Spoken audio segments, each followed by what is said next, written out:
along with Toby. Another mate called Toby.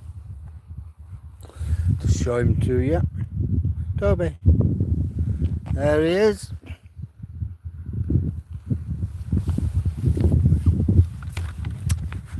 Well,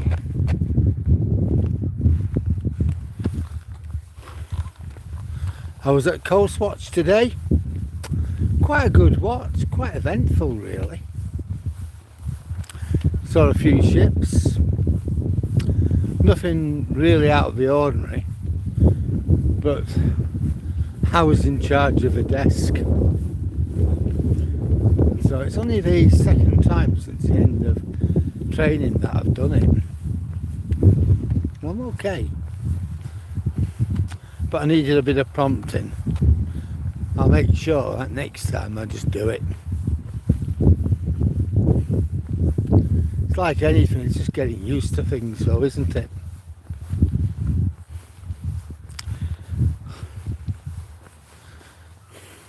Oh well.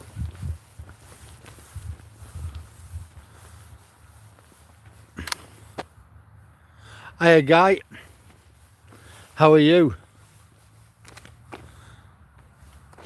Hi Edward, how are you? Hope you're both okay. Let's show you where we're going. That's right, tomorrow we'll be going out over to Holland. And we're going to go today, but then I thought, no, we'll stay near the cliff, not too far from home, because Wednesday's going to be our big day, isn't it?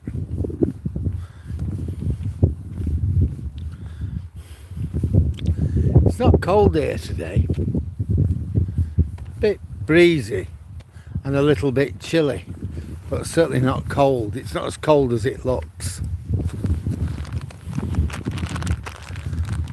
Well, I haven't heard anything about the guy who went overboard on that ferry last week. I've heard something, but no, nothing.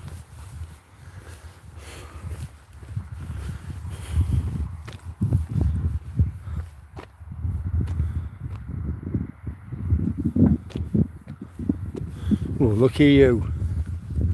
I think we're on about 7 or something like that.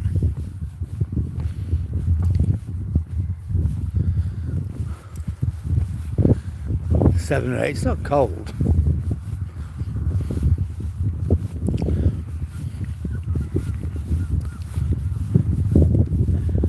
So we're on the old Park Dean campsite for Withinsea Sands.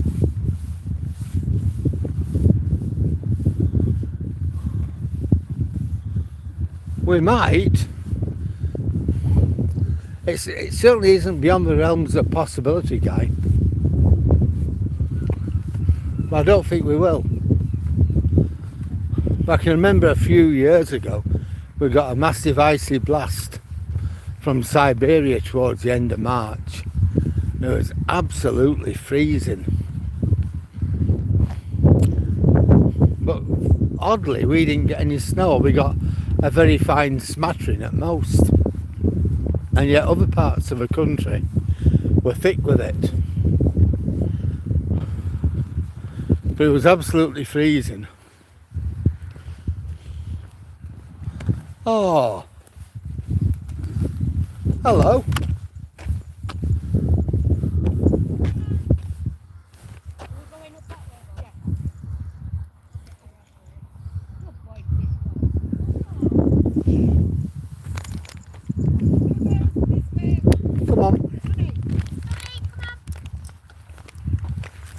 Come on. Come on.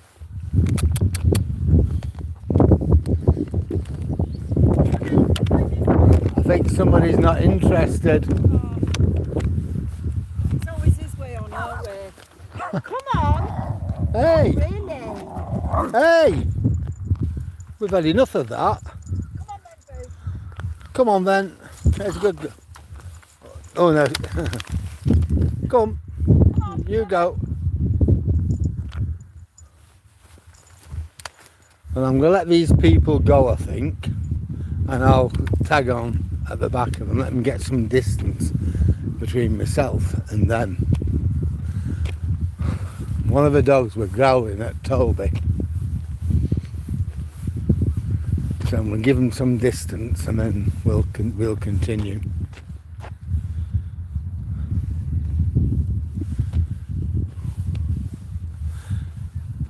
Yeah, I have known it to snow in April here in the UK as well. Not very often, but I have known it, Guy. I can remember when I took my driving test back in 1996. It was in April and they cancelled it that morning because it was thick with snow. And then by dinner time the snow had gone. And I had to rebook my driving test. I think I had to wait a couple of months.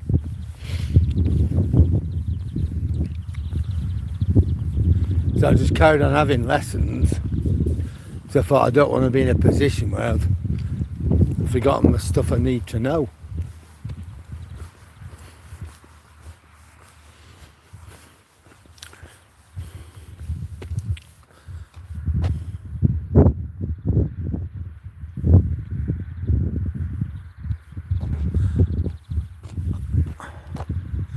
Hi Cooper. And then I think it was 2013. We even had snow on the Pennine Hills in June.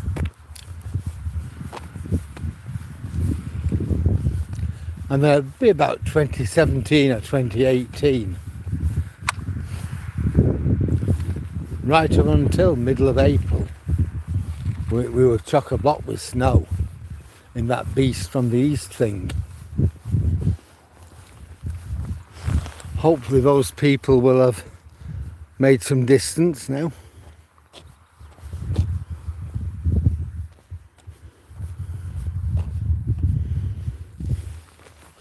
Well, I've done 4.5 miles.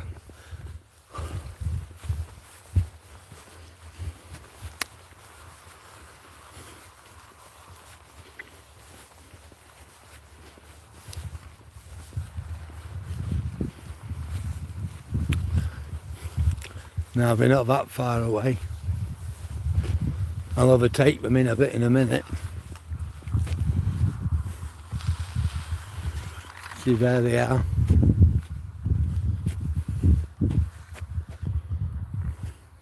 I was hoping they'd have got a bit further than that.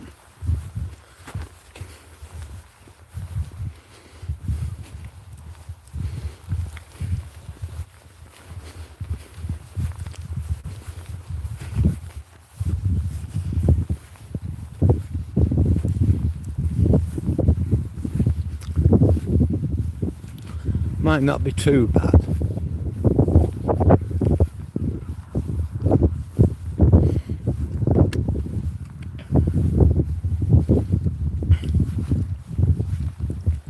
Because they're going right to the end here.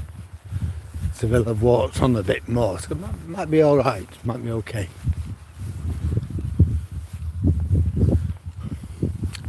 And my Toblerone's doing well. Sir Toby, the valiant knight of the kitchen table. Come on, Toby.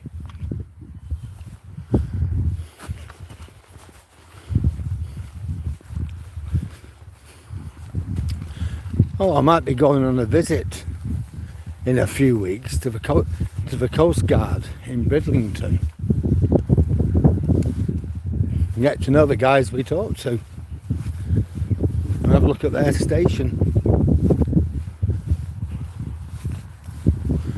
And there's a possibility sometime in May I could be going to the search and rescue centre Humberside Airport at Brig. That'll be interesting.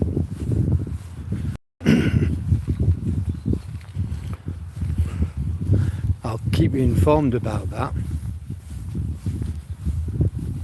Is Bridlington far, Guy? Not really, no. It's about 35 miles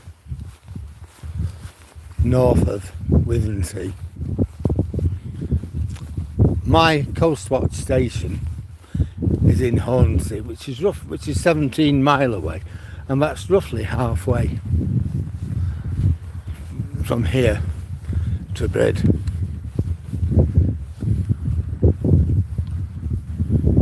So no, it's not too far. Sometimes I go walking up there. It's a nice walk from Bridlington over to Flamborough Head.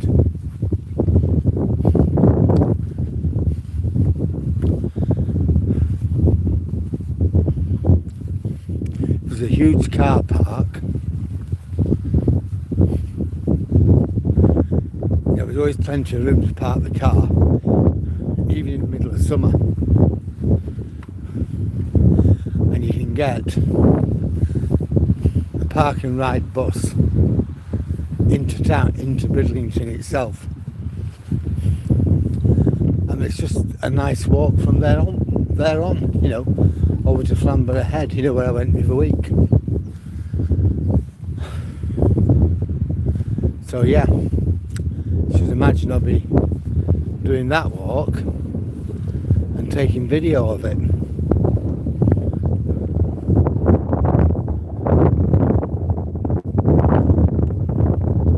I'll probably end up doing my live from Flamborough Head or something like that. But we'll see. So I'll probably have a video of it, of some of it, and when we get to Flamborough Head, having a walk round, doing an hour there, so, something like that. But walk to Flamborough Head from Brid, I think it's about 2 hours. It's about 7.5, 8 miles. It's not like a long, massive walk, but it's a nice walk to stretch your legs. See, I'm just at the back of them. Hey, you're not going down there. I was hoping they'd come off at some point, but hasn't happened. Just in front of me now.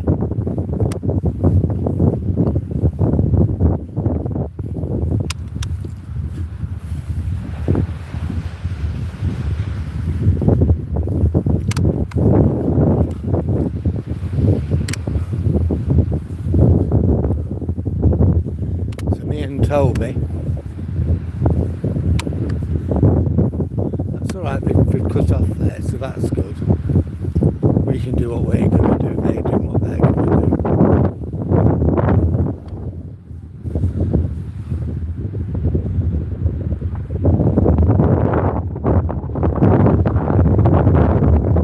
No, there's nothing like that in Brid.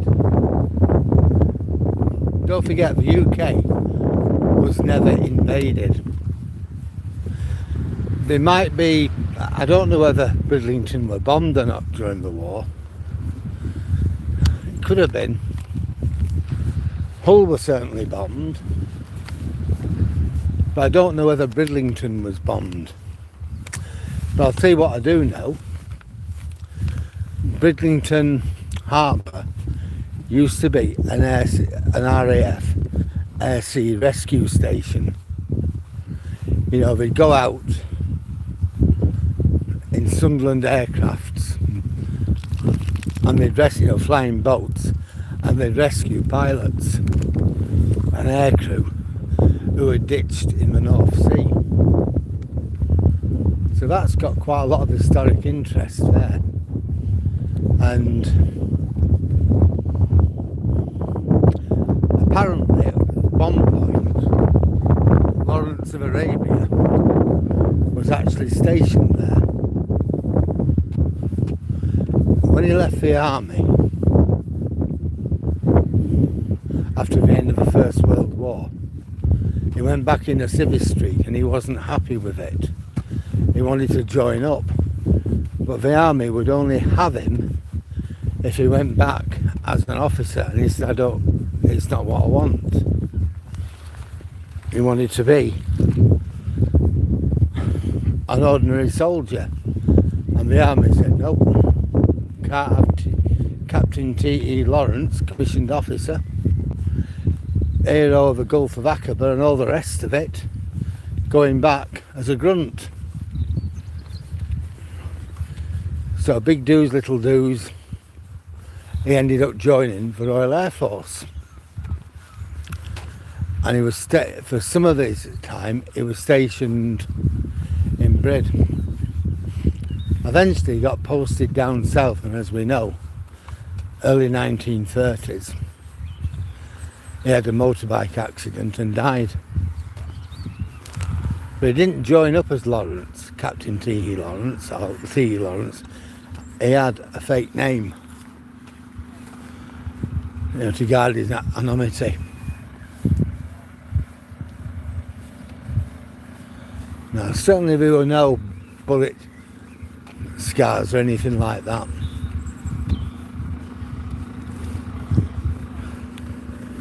The big target in East Yorkshire was Hull.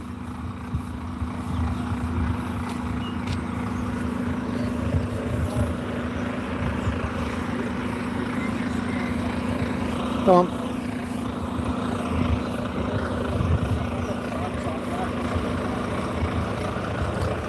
In Hull, it got the most bombing of any town or city outside London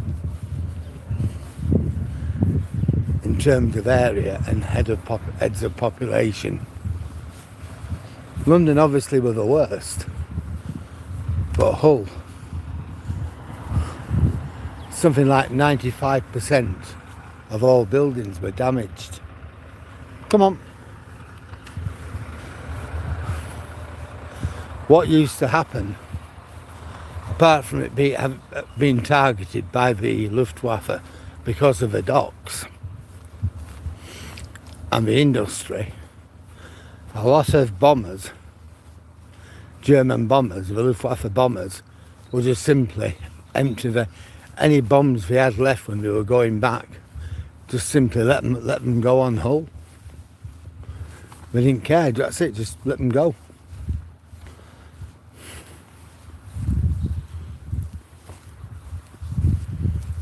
And as a result, it became the most bombed city outside London. I mean, sometimes the bombers couldn't find the targets. They know they're running low on fuel. They're going to go, oh, we'll get rid of our bombs on Hull then. And that's what we used to do. So Brid, I don't know whether it did suffer any war damage. I'd be surprised if it didn't.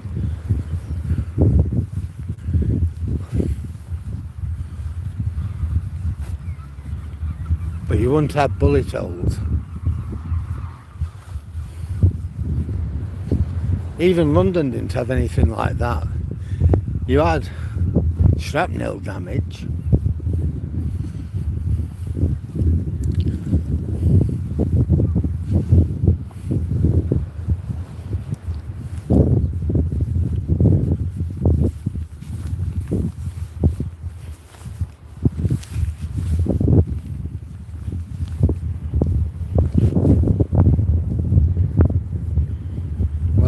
Just turned 4:25, 25 to 5.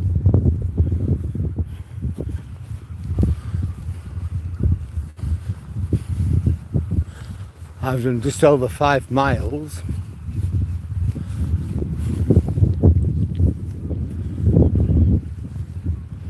That's a mile this morning, and then going in Tesco's and one thing and another. I'm 4.2 miles now.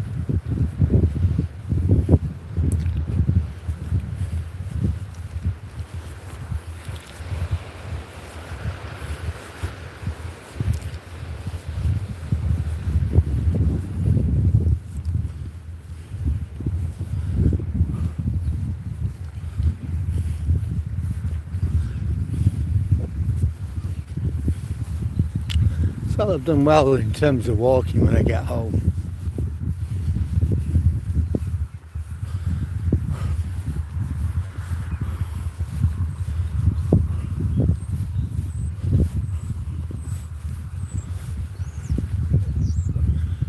Well, I can't make out whether it's going to rain or not. According to the weather forecast, it isn't, but it has got that feel about it.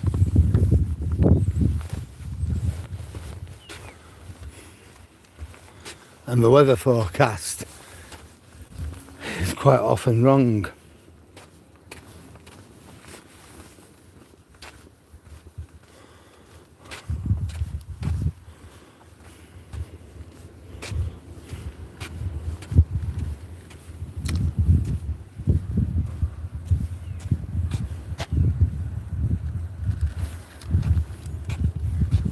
Toby!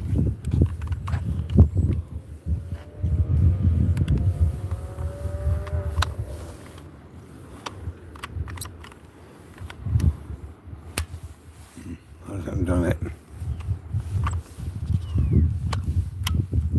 I've done it. So a check of the weather.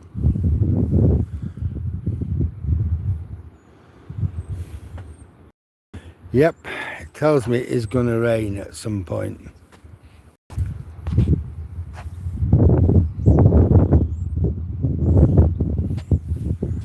Rain ending around about 4:45. So it hasn't started yet. So we might just escape this.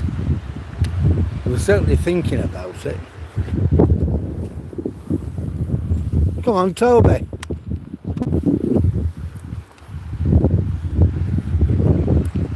It's very, very misty. Just look at the view of the sea.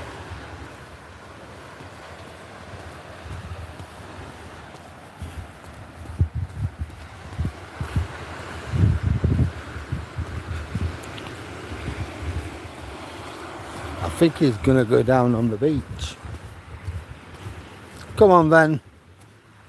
Yeah. If the tide's in too far for him, he won't.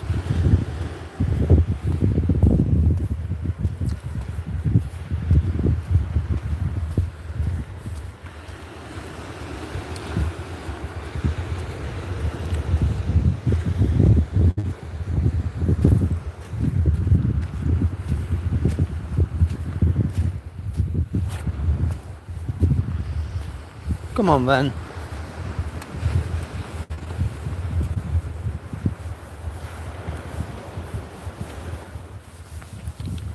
He's happy enough.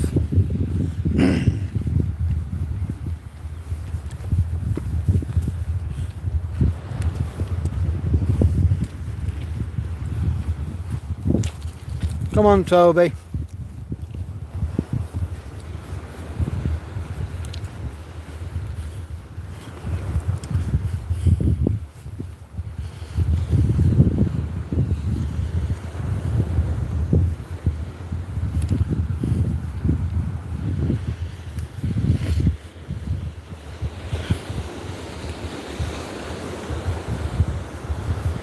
Well,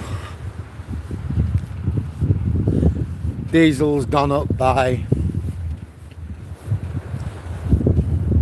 6p this last week. From Tesco's at Hornsey last Monday, it was 139.9. Today, it was 145.9. It's gone up 6p.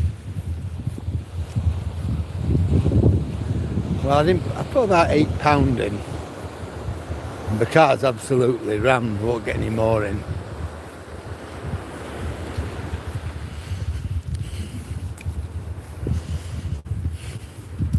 Thought the right thing to do is to keep the car topped up, fully topped up at all times.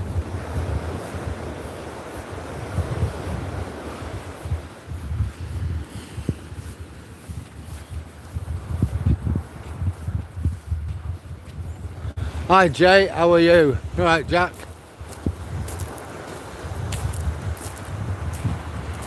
Yeah, I think that's a really good idea, to be honest, Guy. You do that. Go for a walk and let's see what Canada looks like. It was always my dream when I was younger to go to Halifax, Nova Scotia.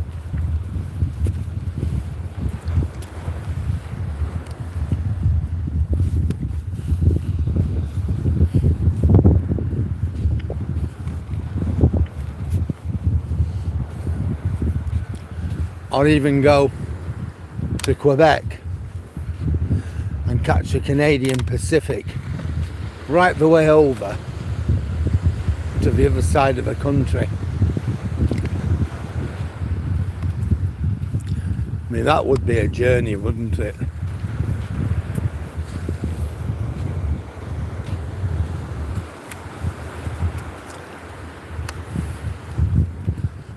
I think it takes about 5 days, doesn't it? 5 days and nights to go across on the Canadian Pacific.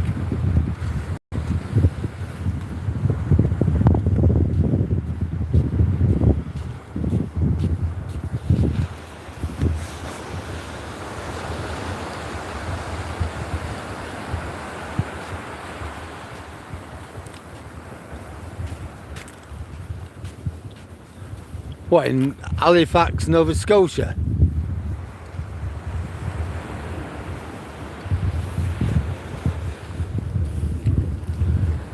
I'd love to see it.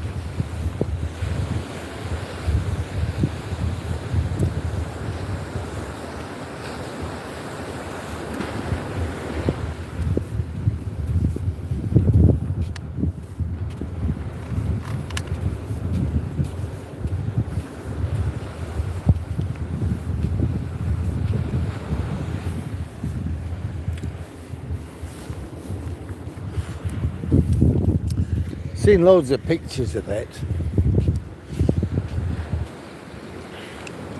The big forts there.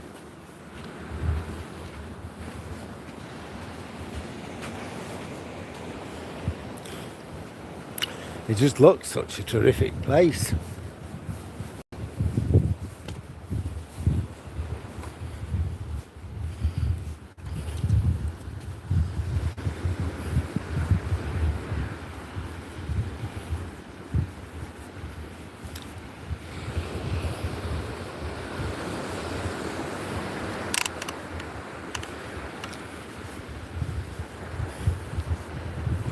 Yeah, I think we're going to come up here.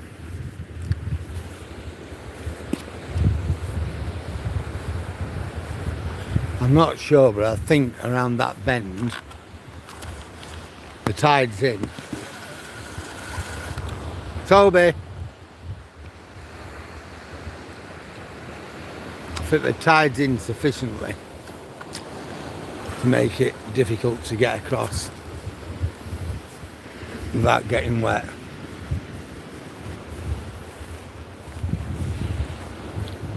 Well, come on then.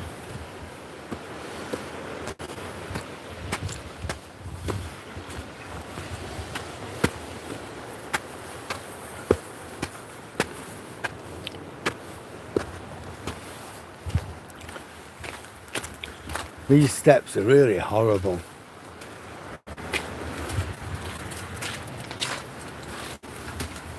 Whoever designed them must have been on drugs or something, I think.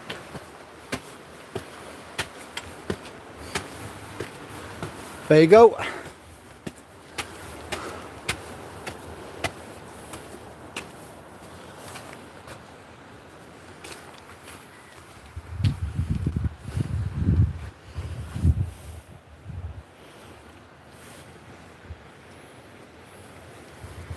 come on then.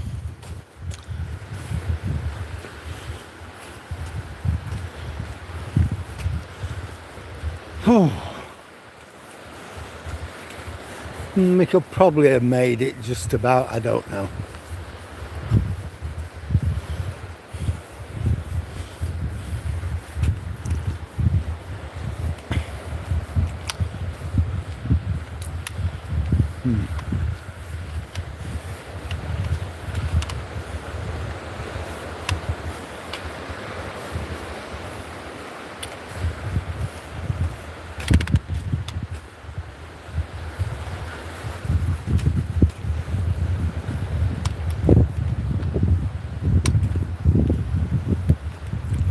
Now we've got two dogs in front of it, look lovely.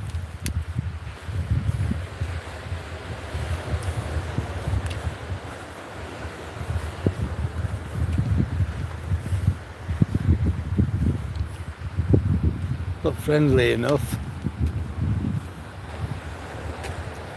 Hello you two. Alright love.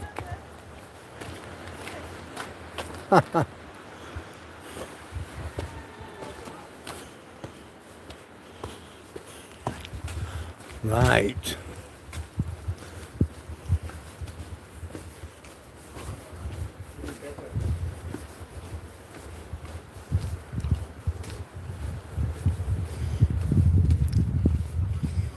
Another couple of Jack Russells. There they are, two Jacks. Two Daft Jacks. I've got a Daft Jack here as well. Hiya mate. Alright. Yeah, you? Yes, thanks. Come on. Hey, you two normally don't get on, I know.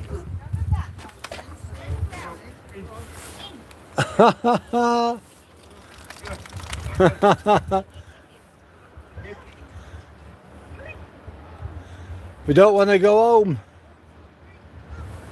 We don't want to go home.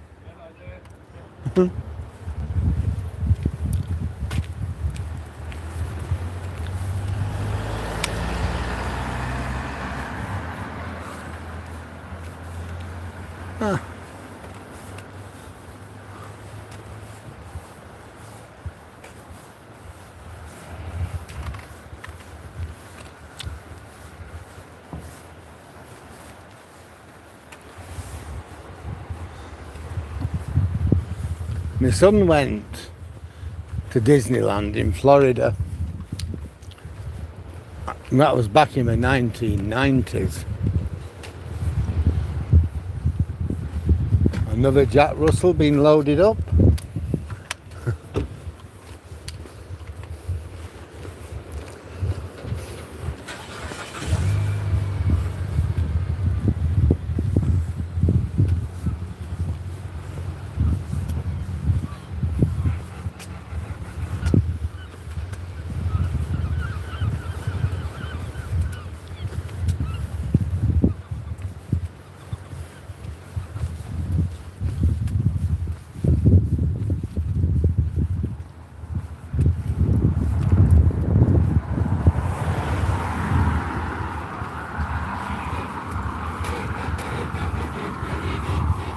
Don't worry, Toby.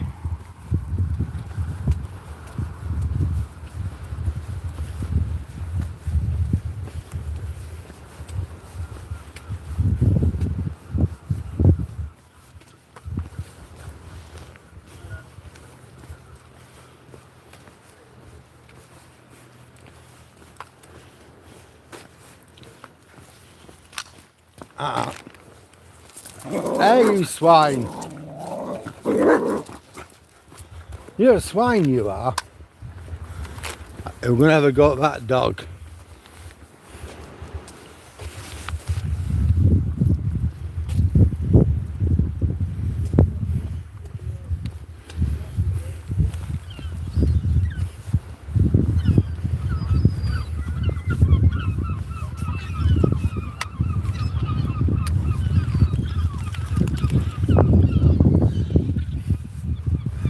It's certainly getting a bit rainy now.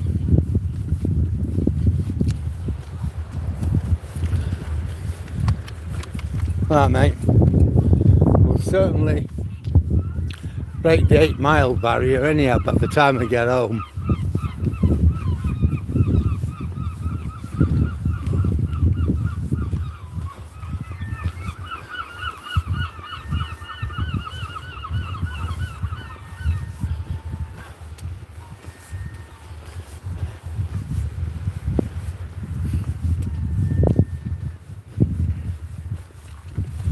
Which is quite good, really.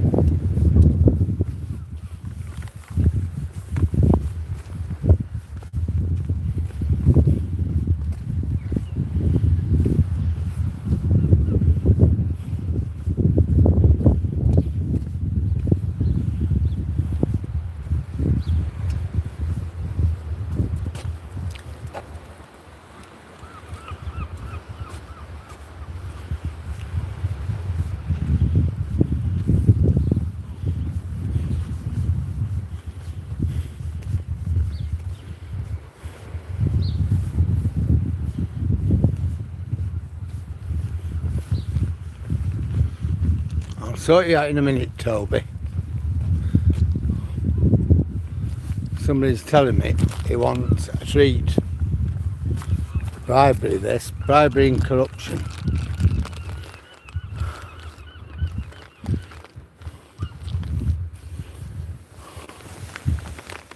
There he is, having his treat.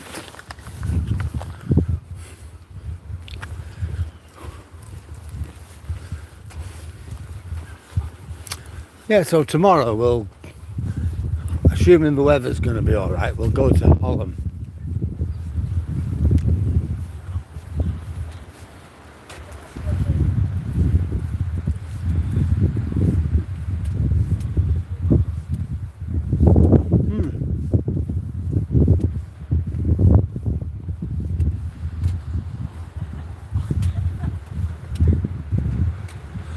Oh, that sounds great, does that? That sounds excellent, to be honest, Guy.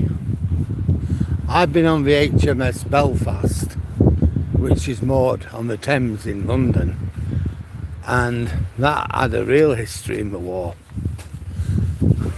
It was one of the new class of destroyers, and then it hit a mine and it was wrecked, but they managed to get it back into port.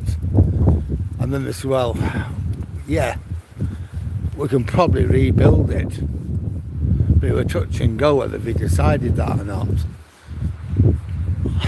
But then Admiralty decided it would work out to be cheaper still to repair it, plus add on the extra bits that they'd actually developed during the war and turn it into a really formidable ship. And that's what they did. Yeah, it was in dock for maybe a couple of years while they, did what they had to do with it. And then eventually, come on, the Belfast,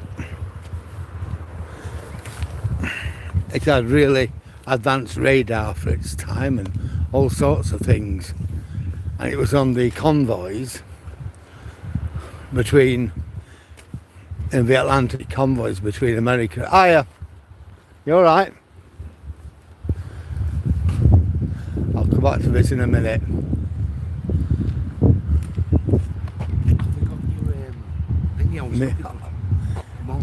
No, Darryl Baker, Baker, Darryl Baker, I remember Darryl, yeah. 1692.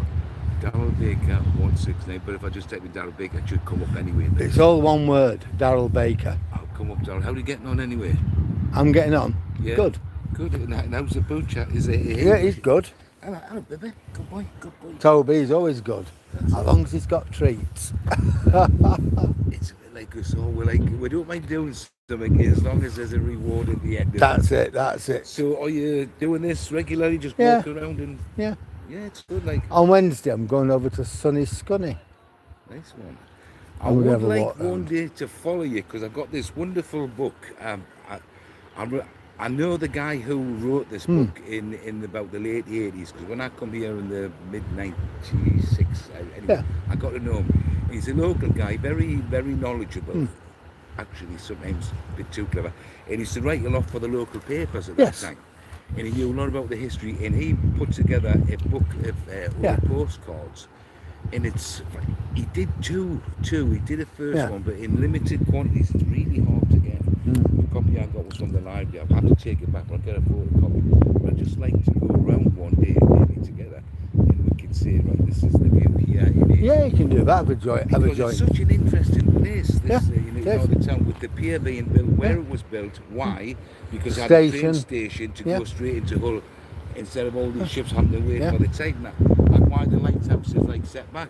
But so many people, even locals, they don't know the history of the place, and it's so fantastic. Then you got 2 airfields. Well, this is it. Oh, you had 2 airfields. Yeah, and obviously Jack, who wrote this book, he was telling me some stories that people came to him when they were stationed just down the coast. That's right. At Hampton and Patrington, yeah. And actually, one of the planes that they shot down, it wasn't shot down, they blinded it and it crashed into the field. And at that time, again, because I knew a lot of the old people who were mayors and stuff like that. And when they were young in them days, they remember it. And he said one of the amazing stories was there was the South End gang and there was the North End gang. Yeah. And when this plane had gone down, as kids would in them days, they went straight there, salvage. What can we get like? Yeah. And it's all hearsay, but there's an element of truth in it. I'll Yeah. stop recording here. I don't want all this to edit this out. Yeah, I will. Because I just want to have a bit of a private thing with. Anyway, so the North End gang got there before the South gang did. Yeah.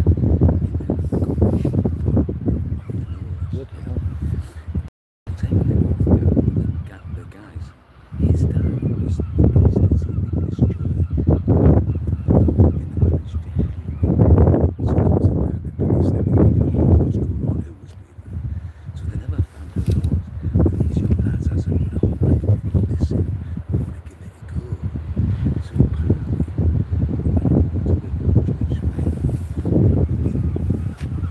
Go on. Just give me. and they fired it out to say, Yeah. obviously The local Bobby will have heard that. So anyway, so they had to rehide it, and as the legend goes, it's still in somewhere in the town. Some people still know what it is. It's possible. Which I think is one of them amazing stories. It's what kids would do in any era. Yeah. But that's one of the many stories that was told to me and stuff like that. Could be true. It could be. You don't know. In Lake as well, I've seen when I was first here, they did build there's a tunnel that goes all right to the top, because you can see still the outskirts in the old bunker blockhouse that was here. There's a little train tunnel that runs all the way up to bring ammunition to each end. So all these stories, I think, is absolutely fascinating, and I've picked up on them since I've been here. And edit that out, Darryl, right? This bit where you talking, right? Because it's a bit. We don't know. Can you do that for us? Well, I'm going to have a problem because this is all live. It's actually gone out now. Oh, right. And, Yeah. but it's just a very interesting place. So for people who haven't been here, spend a good day here. Go to the museum at the Lighthouse, which is absolutely fantastic. It is They're good, doing that. a brilliant job. Kay Kendall and Genevieve. Yeah. And keep the history alive. Darryl, I'll check you out tonight. You buddy. do. And the boat as well. And yes. Sorry for being on you. No, it doesn't matter. I mean, don't worry about it. You were on for less than a minute. Sorry? You was on for less than a minute. All right, yeah. Anyway, I'll check you out, Darryl. Take care, buddy. Nice And you take care too. And yeah, we'll do that sometime if you want. Yeah, I think it's just interesting because so many people come to the town. Yeah. It's just so that but it's so rich and full of history. If you can keep that going a bit. Yeah, good idea. You take care.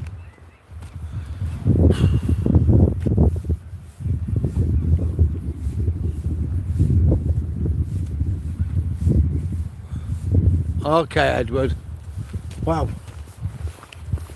Somebody else who wants to come on my side wants to have a walk round with me.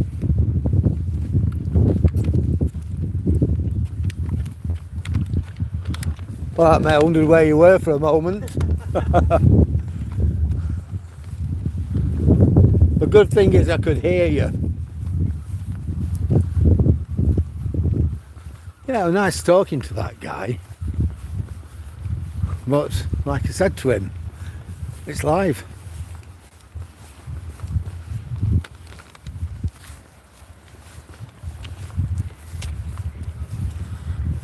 Yeah, so anyway, in fact we got interrupted.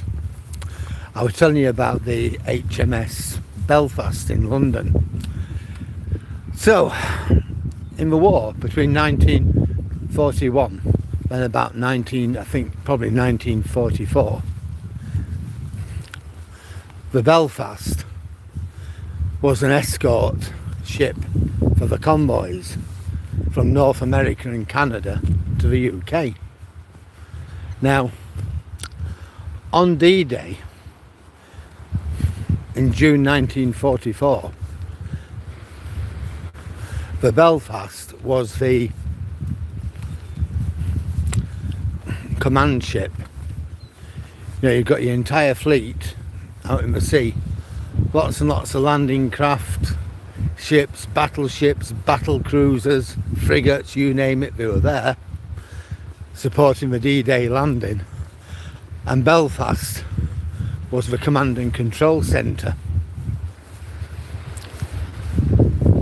Now after the war, again she was modernised. She went to Korea, and she was also involved in Malaya. And then I think it was 1971, I still lived in London at the time, they were going to scrap her, and the Imperial War Museum just wanted some artefacts. Anyhow, one thing led to another, and the entire ship was donated to the Imperial War Museum. And I can remember taking a day off work and watching her being pulled by the tugs along the River Thames to where she is now, between Tower Bridge and London Bridge. There was no way I was going to go into work that day. Hello, love. Hi, mate. Hey, alright? Yeah, you? Hey, swine. So that is a bit of my history as well, because I can remember it happening. Now, about 3 years ago, me and my eldest son went to London, and we went on board the HMS Belfast. I think I'd struggle now.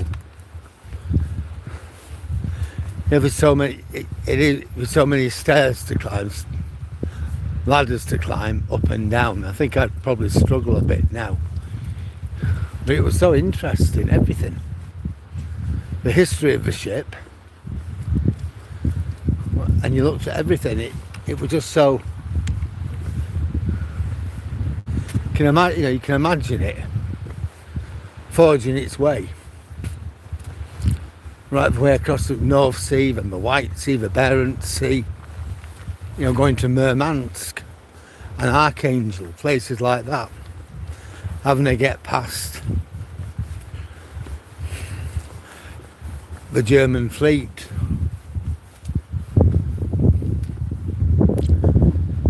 And the guys that'd be on board all day, all night even, literally just chipping away at the ice.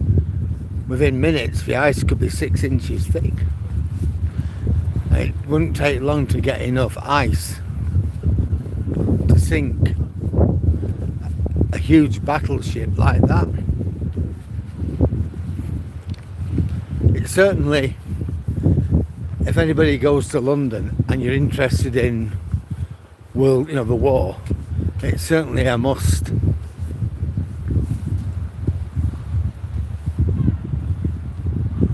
Yeah, it really was, Jack. She was really badly damaged, and there was a debate as to what to do. At the time, Britain was short of war materials. We were short of everything, and it was decided, look, we can do something with her. And, you know, we can make her better than what she was when she was new, and they did. And she's still there today, so that bears testimony to that.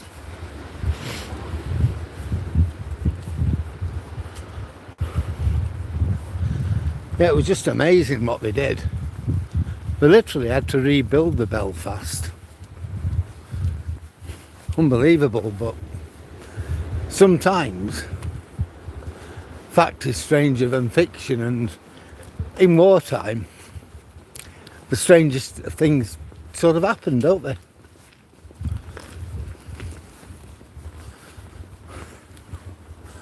Come on, Tobes.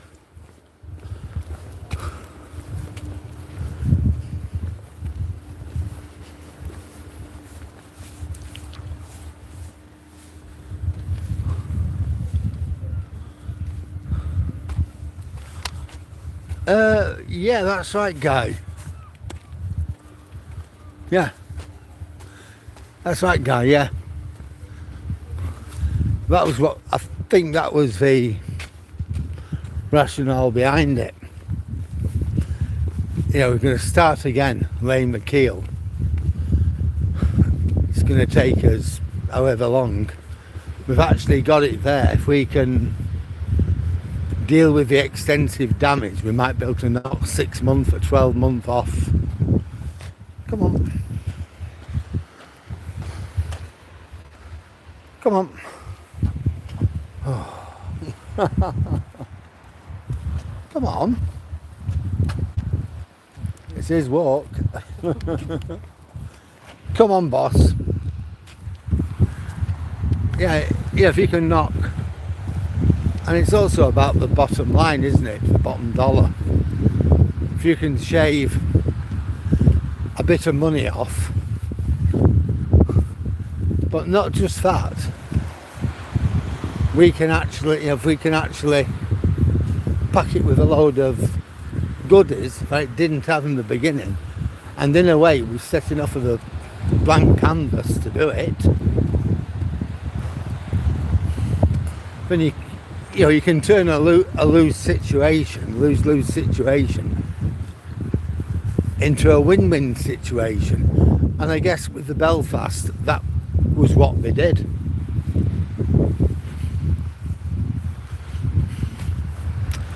It's certainly interesting.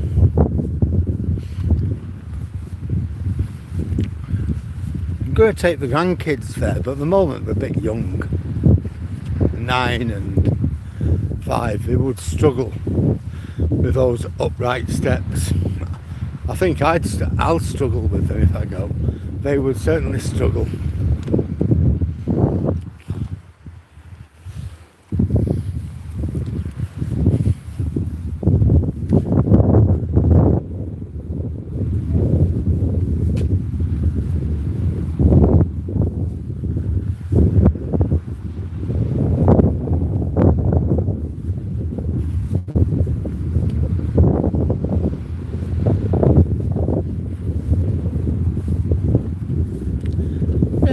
Good as well.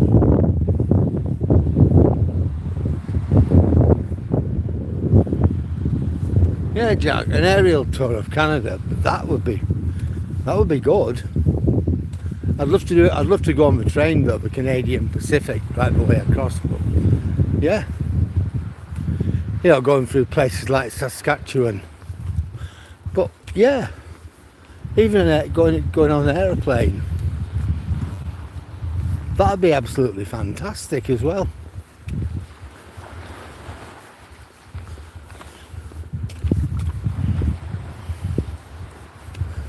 Can you imagine that? Either way, train or plane, it'd just be amazing. The size of Canada. I mean, America's big, but Canada, probably the only country bigger than Canada might be Russia. And I think it takes about 9 days to get from St. Petersburg over to Vladivostok on the Trans-Siberian Express. So that is a long way. So to get all the way across Canada, I think it's about 5 days. It's still a long time. If I were to do it, I'd get one of those like Rover tickets, whatever the cost. Just jump on the train, go so far, get off, have a look round, stay a couple of days, get the next train out, and then do it all again.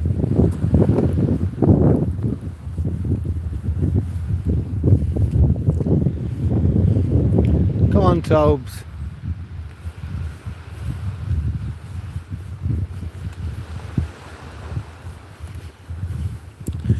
Well, the good thing is, did I tell you I put on a fair bit of weight between Christmas and the other week, last week?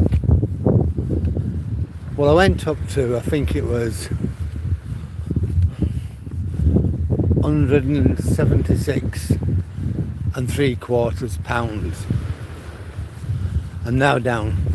That was a week ago last Wednesday. No, last Wednesday, sorry. Last Wednesday. I'm now down to £175. I've lost about 1 3/4. So that's good.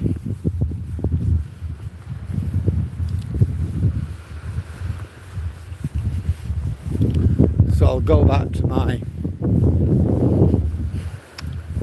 what I used to do before, getting weighed every Sunday.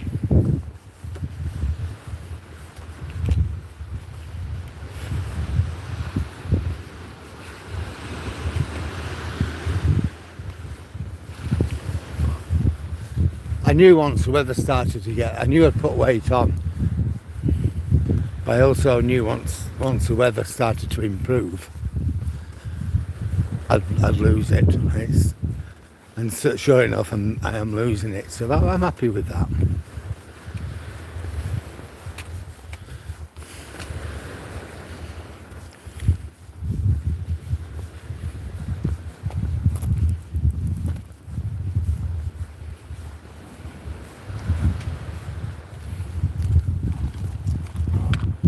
All them birds.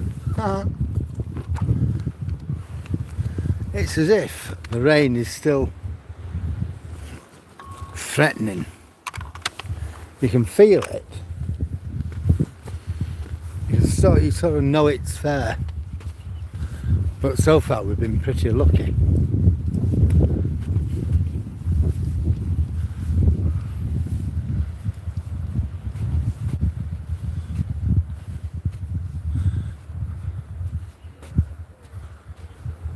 Blimey, 2 days. You can't just begin to, put that in a perspective like with Britain. In a day, I could drive from the north of Scotland, say somewhere like Peterhead, 40 odd miles north of Aberdeen, and get to London in about 12 hours. About 400 miles or something like that. That's including stopping for fuel and things.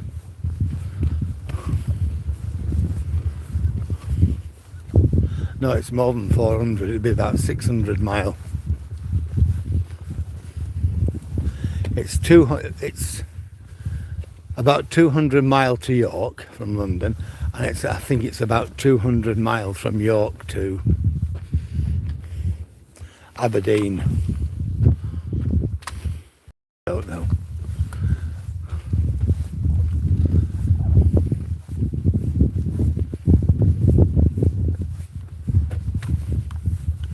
Let's just have a look.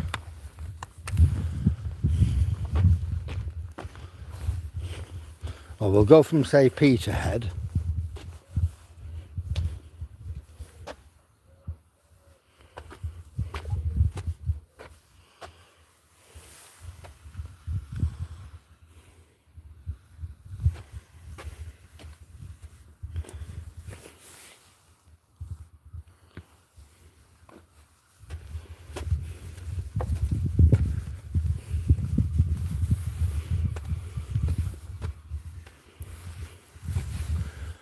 Peterhead to London, how many miles? Right, it's 573 miles, it tells me.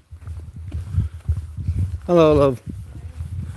So I weren't far out with 600 from Peterhead. And going back, in the olden days, truckers had set off, and they'd do that in a day. And that was before motorways. You'd have two guys in the cab, you know, going back to the 60s. And them trucks were very basic in them days. One would drive so far, then the other would drive. They'd stop, fuel up, have a dinner, and then they'd carry on. They'd be going, firms like Gibbs, they'd be going to Smithfield Meat Market in London, and they'd have a fridge, you know, full of carcasses. You'd set off at about dinner time, and they'd get to London for about 3 in the morning. They were the days.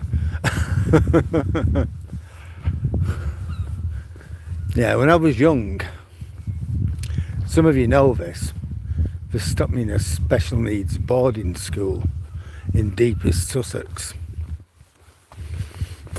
I didn't like being there. It was an appalling place. Didn't like it. Didn't like the staff. Didn't like the place. Hated it. So every now and again, I would do a bunk.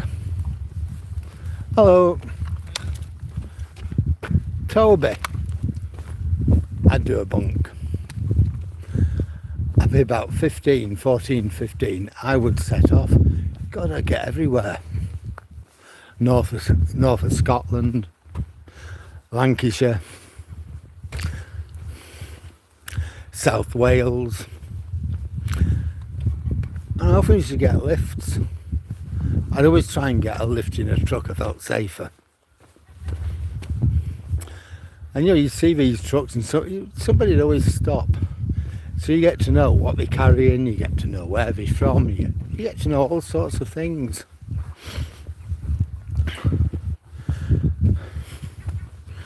Which has kind of helped me in later life to understand my own country.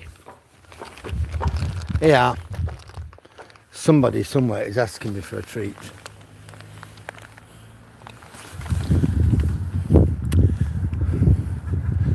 You know, our kids at school were learning economic geography.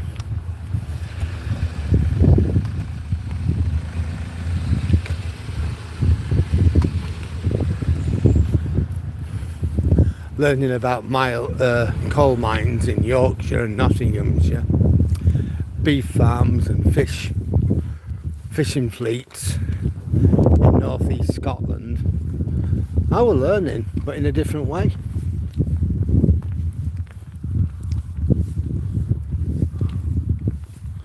God, blimey.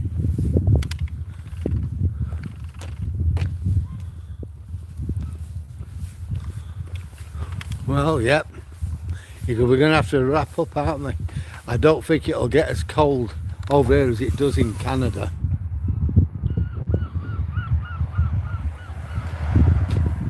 "30 hours and you never left Ontario." Wow, that's something, guy.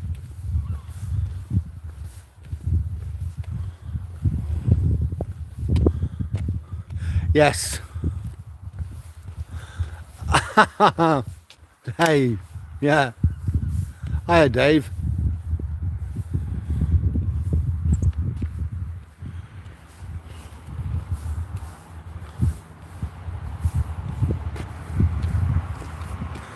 Could do. I'll tell you what we did once. On a Saturday night, me and my mum used to take her out for a run in the car. She loved that. That's what we used to do.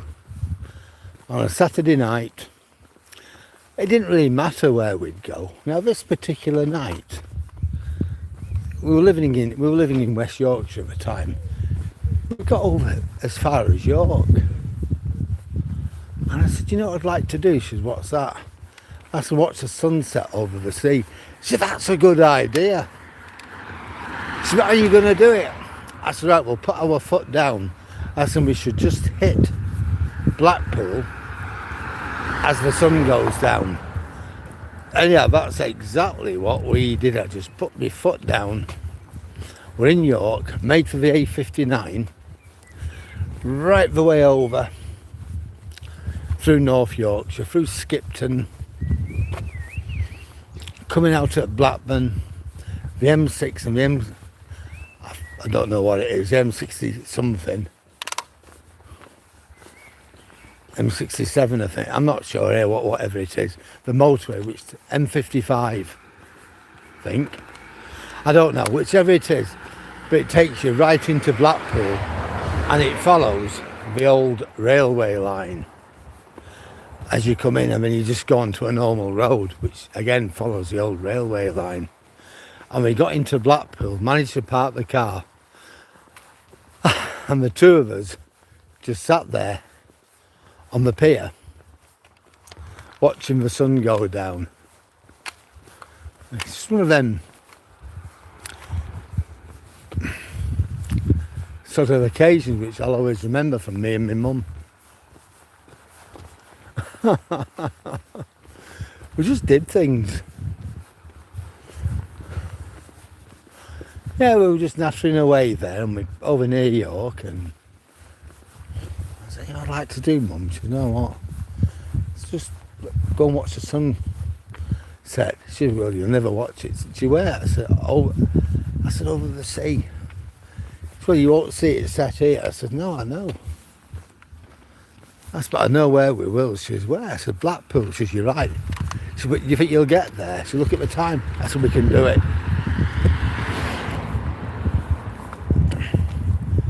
So I just put my foot down, bump. Well, petrol's gone up 6.6 pence a litre.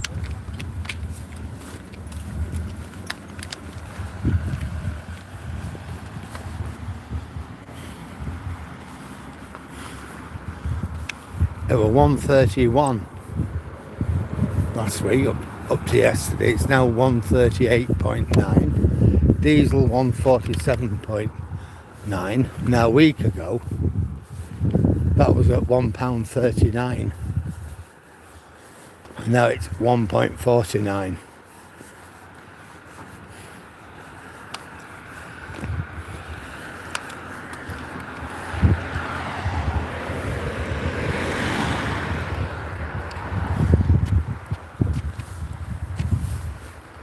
There we go. Come on, Tobes.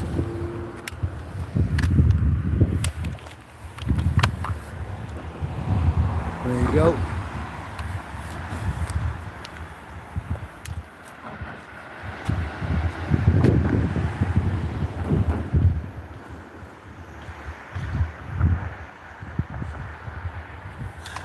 Yeah, I mean, when me and my mum did that, I think it were about 2009. It was a long time ago. She passed away in 2013. And it was certainly not just before 2013, it was well before then.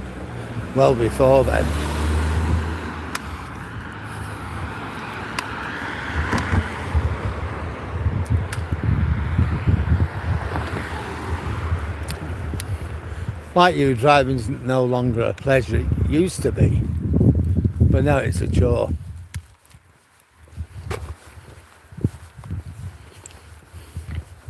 Especially at night time. I don't like driving. I will do it if I have to. And one time I could go over to my son's, spend the day with them, and just drive back. Doesn't really matter what time I get back and how dark or light it is or anything. But now I prefer to come back the following day.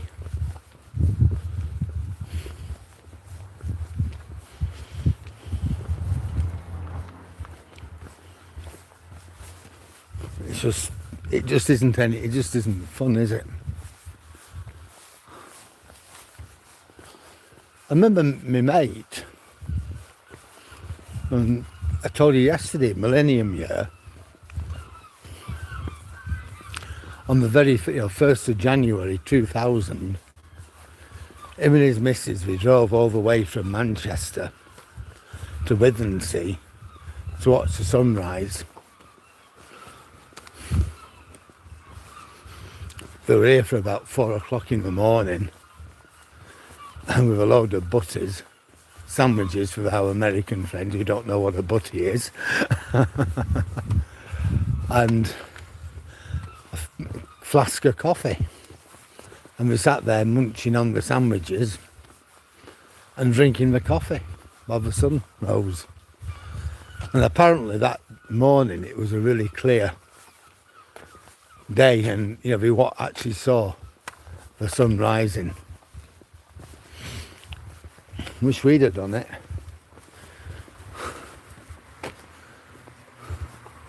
Me and the old Duchess.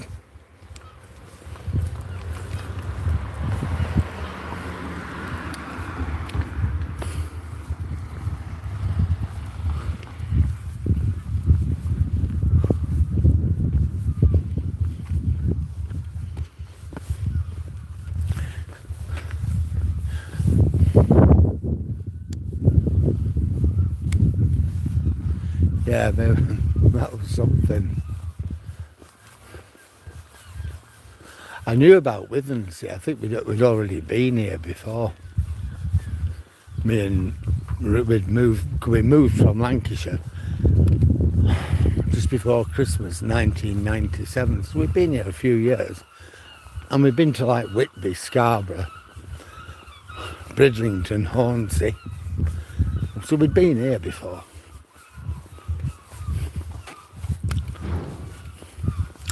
Although we didn't have a relationship with the place, we'd come for somewhere to go, more or less. I think what we used to do in those days, we'd have a week's holiday in Whitby, and then going home, we'd travel all the way down the coast from Whitby, all the way to Withensea, and then go home through Hull, pass the Humber Bridge, pick up the M62 into West Yorkshire. So we'd been here, but we didn't have a relationship with it.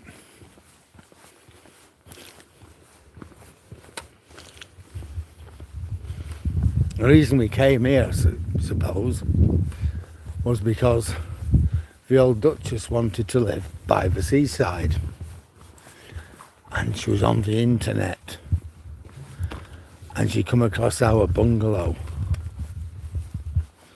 and she said that'll be just right for us. So we came to have a look at it, and we just bought it there and then. £73,000.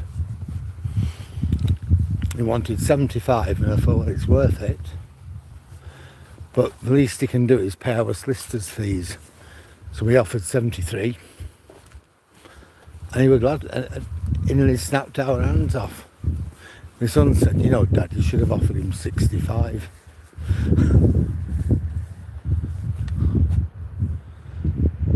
How are you?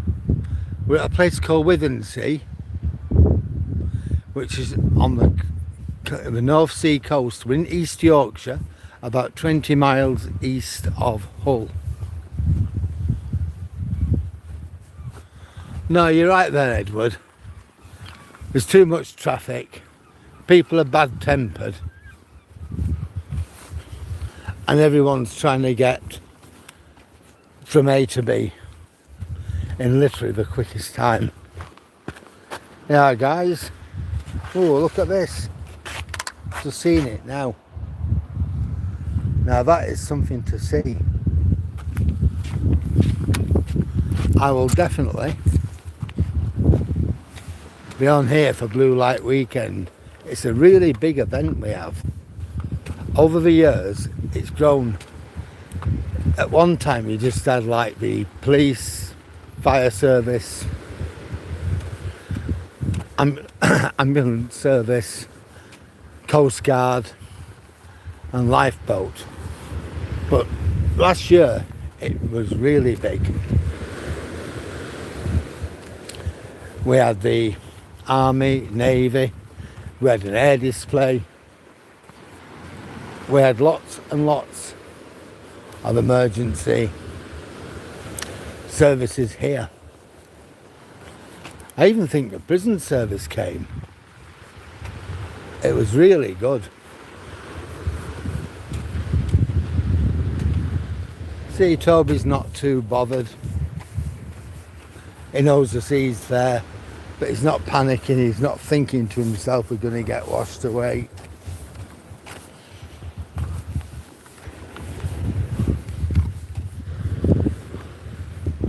Toby, would you like a treat?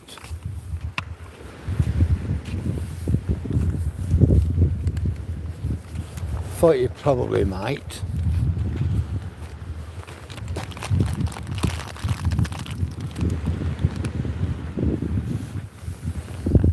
There you go. So Toby's had another treat.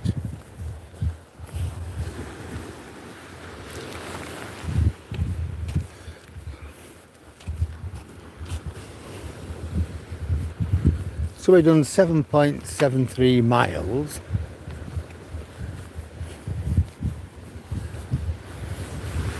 So I've certainly smashed the 8-mile barrier.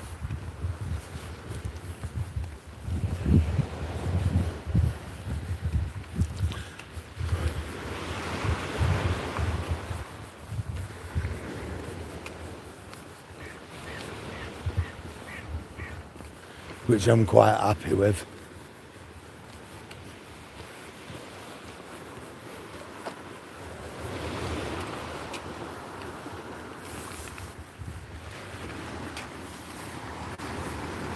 Yeah, this gimbal's really good.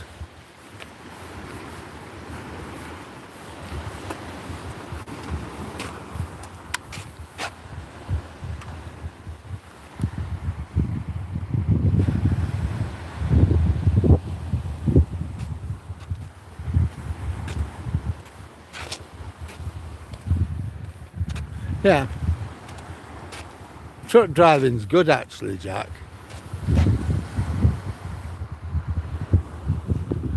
Well, yeah, nowadays, definitely.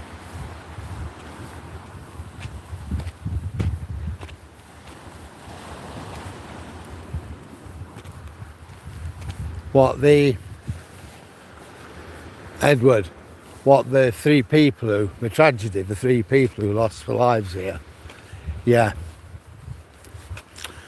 It upset me as well. I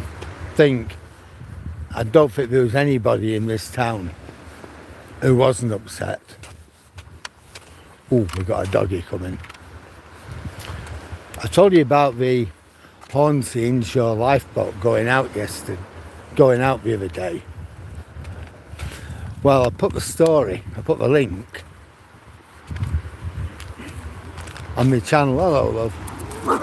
Hey, I put the link on the channel if any of you want to read it. A woman and her 4 dogs were rescued off Mappleton Sands. She reckons she'd read the tide table but misunderstood and got it wrong, and she was buried up to her waist in quicksand. The dogs were buried as well, so just terrible. I know about the quicksand. I've never actually come across it, but I know it's there. I know when we go on the beach, I'm always pretty careful, especially up at Holland. One time I just put my foot down and it went down about a foot, and I thought, Jesus, to stop what you're doing. I managed to get my foot out of it. It was just very, very, very soft. It wasn't so much as quicksand, it was very, very soft. I'm pretty fortunate in one way, and that is I have the What 3 Words app on my phone. If it had ended up in there, I know just to keep treading water as you would in the swimming baths.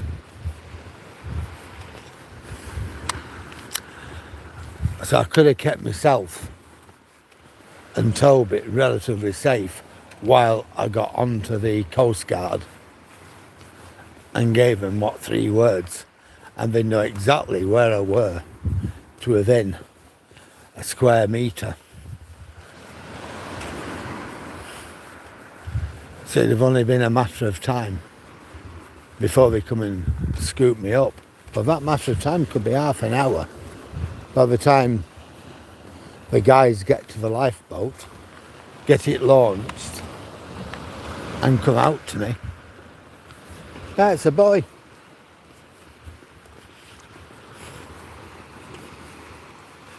And a lot can happen in that time. So I'm always extra careful.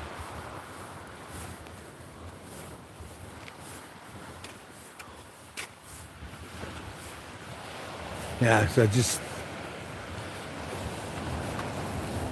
you can't go and do things unless you know what it is. You understand the dangers involved. The sea, all it takes is a blink of an eye. You just got to be very, very careful. And yeah, that story, it's there anyway on my channel. I posted it, so if any of you want to have a quick look at it, you're welcome to. I mean, the 4 dogs were rescued. That's a good thing, isn't it, eh?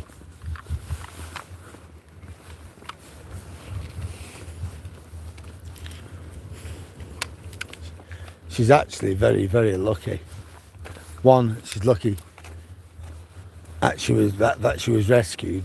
She was lucky she didn't panic. If you start panicking, that you'll dig yourself in deeper. Hello. Oh, he's got his chicken. Come on. And she knew to phone the Coast Guard. If ever you find yourself in that situation by the sea and you're in the UK, you just ring 999 and ask for the Coast Guard.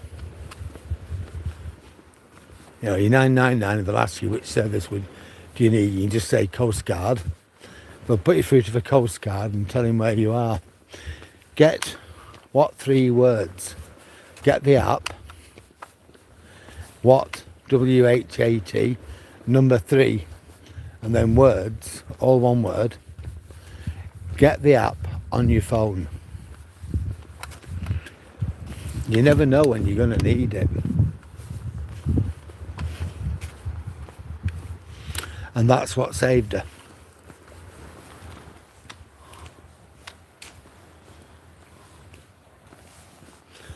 So if you haven't got it, I mean, it's not only useful on the coast, I think it's useful anywhere, and I think it's worldwide now, What 3 Words. But look up the app. As long as you've got some sort of signal. I mean, you could be hiking somewhere in the countryside, over the Pennines or something like that, you know. And if you can say, well, they'll say, where are you? I don't know. I'm over the Pennines. Yeah, but where? I don't know. If you can say What 3 Words, it'll give you 3 words for which are the code for that square metre. And then whoever it is, the emergency services, will know exactly to within a metre where you are located. So that could literally be anywhere. I don't know whether it works for for the RAC and AA breakdown cover. I don't know, but it might.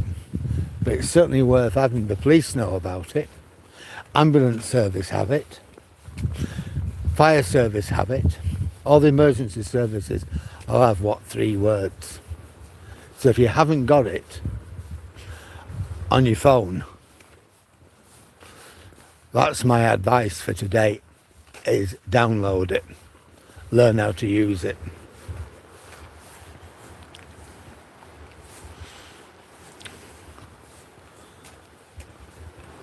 Well, yeah, no, what it is, if you say to them, with that what 3 words guy, every part of the earth, it's been mapped and given 3 words. It's not just in the UK, it's over in Canada, America, Australia, everywhere. So it'll give you the 3 words for your location, your GPS location. And then, oh, look at this little fella. Hello. We don't want to talk to us then. No, it's fair enough. And it'll give those, the world has been divided up into 1 metre squares. The whole lot, the entire surface. So if you say, and every one of those square meters has got 3 words which correspond to it.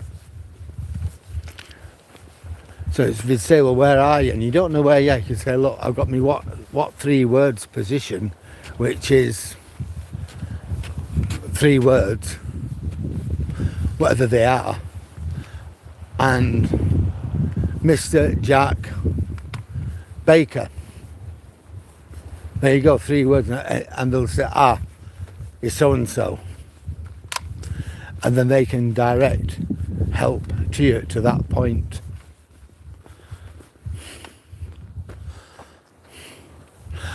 I might put some stuff about I'll put some stuff about what 3 words on my channel, so it's there for you, so you can have a look at it. Hello, love.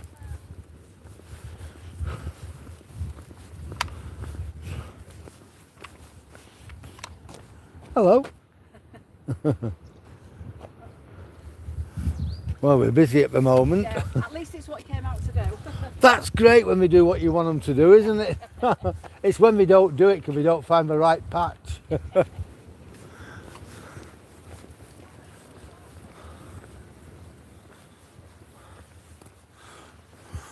You're very welcome, Guy. You're very welcome. Yeah, as an hiker, I have it. Because you just don't know what's going to happen. And if I go cross country and I hurt myself, and I don't really know where I am, I've got the map and I might be in too much pain to really explain where I am or give them a bearing. So I can just say, look, this is me, what three words, and then they will get help to me.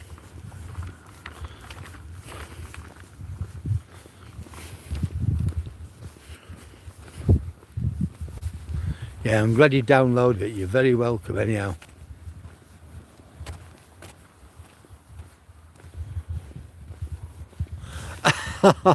Right, Jack. Didn't know that, but fair enough. Thanks for the information. Over in the UK, 999 is your 911. If I want the police in America, I'll call 911. Over here, I'll call 999. But that it's also for ambulance, Coast Guard, and fire service. No, mate.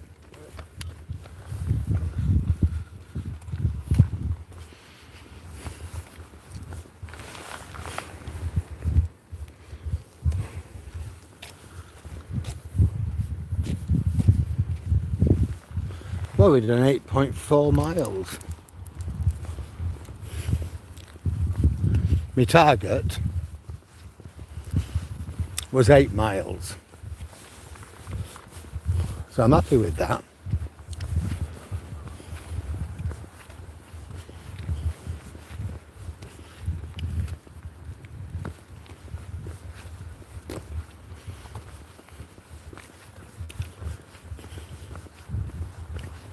So by the time I get home it'll be about 8.7, so that's all right.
Yeah, it's one of those things, Guy, you might never need.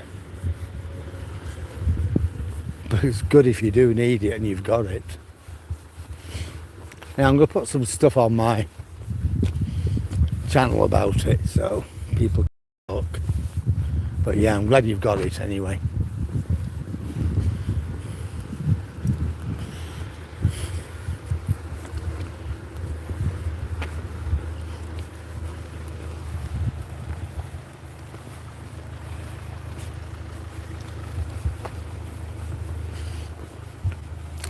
Yeah, it still feels very rainy.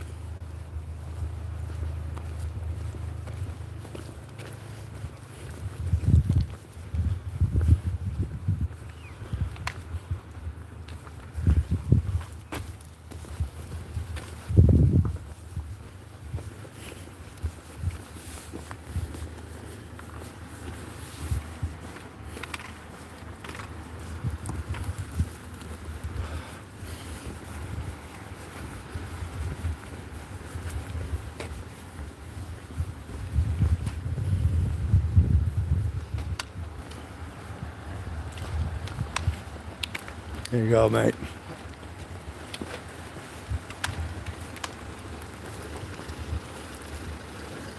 Lots of people with lots of shopping.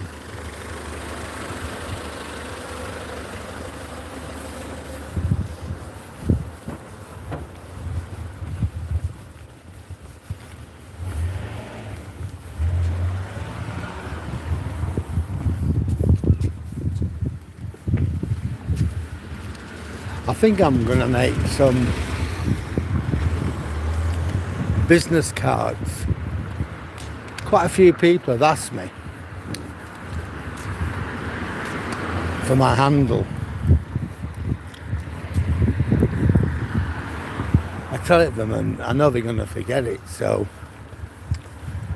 what I'm thinking to myself is make some cards. I can say, yeah, it's on here, have one of these.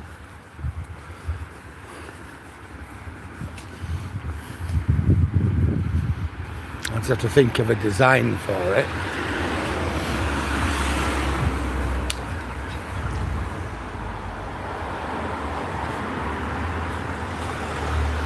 Come on, Tobes.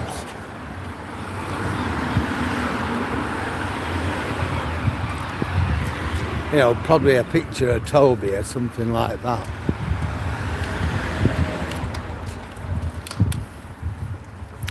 Oh, me and Toby would be a good one, perhaps. I can just say, yeah, there you go, mate. There's your card.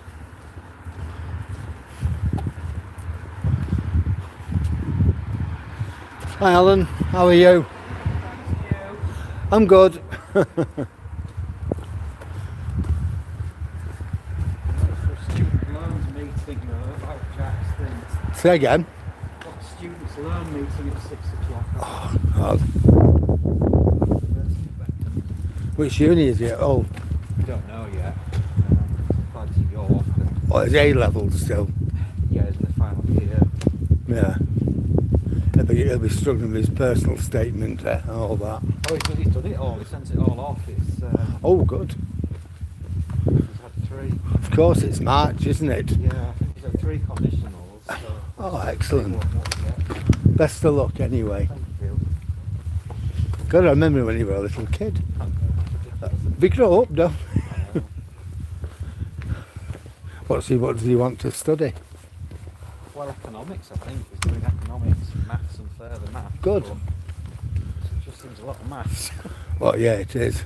That's what I did my degree in. Economics, yeah. Oh, good. And it's very interesting.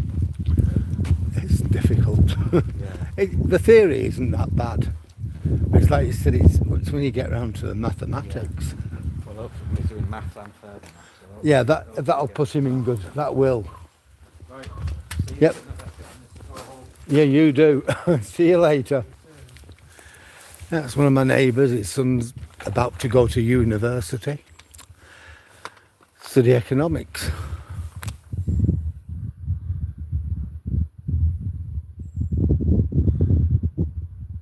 I don't know how to do that. Actually, Guy. Could do. Yeah, and then they can just take it. Yeah, I'll look into that actually. Thanks for the idea, Jay. Guy, thanks for that. Well, we're back here. Toby wants to say his good evenings to everybody, and I'm going to say the same. I'm just going to say thanks a lot for your company. It's been a great walk. It's been interesting, but some really, really good discussions about all sorts of things like we always do. It's been a pleasure, and I'm going to go in now and I'm going to have my tea. So Guy, Edward, Dave, everybody else, I'll see you later on. I'll see you tomorrow as per normal. My total, what have we done? 8.76 miles. So that's not bad. I'm happy with that. So folk, have a lovely evening. I shall catch you tomorrow.